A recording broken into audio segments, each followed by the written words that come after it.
Well, there's a process that is of Mike's invention and the way he works, where you go through together. He does it with all of his films and all his actors. It's collaborative, and you build a character up from nothing to something through using various human beings as templates. And then in this case, it was bringing the character that you were creating organically and physically in union with what you were learning about the extant material that was spoken about him. So that's what that was about, and his physicality and his earthiness and his visceralness and oddness as a man in conjunction with this beautiful, fantastic, sublime work is a very interesting thing to delve into. Ruskin really did, in a sense, it was the person, who made him, in a sense, the distinguished artist, remembered as a distinguished artist in his life, and set the seed for what we remember him as being this great poetic artist, as well as, a genius pictorial artist, the fact that he's a master of the sublime. But I think Turner, what anybody said, whether they were being nice about him or whether they were being horrible about him, he thought they should mind their own bloody business. I think he had quite a sort of, performers, writers, actors, directors, everybody who's involved in presenting things that have to be, out there for people to look at and enjoy, loathe, love, criticise, or spit at, or whatever they want to do.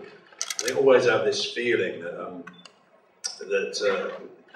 they want the love. They want people to love it, but in a certain way, there's a privateness about it.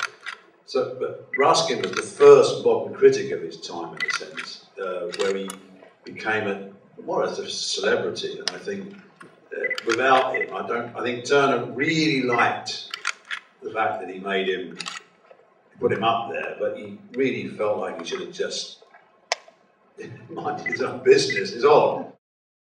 Like a lot of the other things new in the world, he was wary of it, but he embraced it. And I think he would probably have come to the conclusion himself that in the end that photography is always going to be something that is pictorial, and it's going to be something that captures something that is there, whereas painting is emotional. Not to say that great photography isn't emotional, but painting is, and particularly romantic painting, I don't want to be in any way teaching grandmother to suck eggs here, but romantic meant your passionate and poetic response to what you saw and felt, rather than just the picture it was. And I think Turner would have made that distinction, but he would have also been afraid of it to a certain degree. But in reality, we didn't have time to tell you, he went back to that studio, discussed with length about optics, about what this young man was trying to achieve, took a great interest in it, and then as soon as the man found out he was a painter, he never saw him again. Like he does with lots of people, as soon as they found out who he was, he just went out the back door and that was it. Mike sent me the task when he said he was going to think about making, this film was called Untitled 2013 when he made it. All of Mike's films are named after the year. He asked me to do it properly in 2010, and I said yes. And he said, "Don't get too excited. We haven't got the money. We don't know whether it's going to happen or not. But are in principle you prepared to do?" I said yes. And he said, "Also, would you mind starting to learn how to paint?" Which I did. So I spent 2.5 years learning how to paint.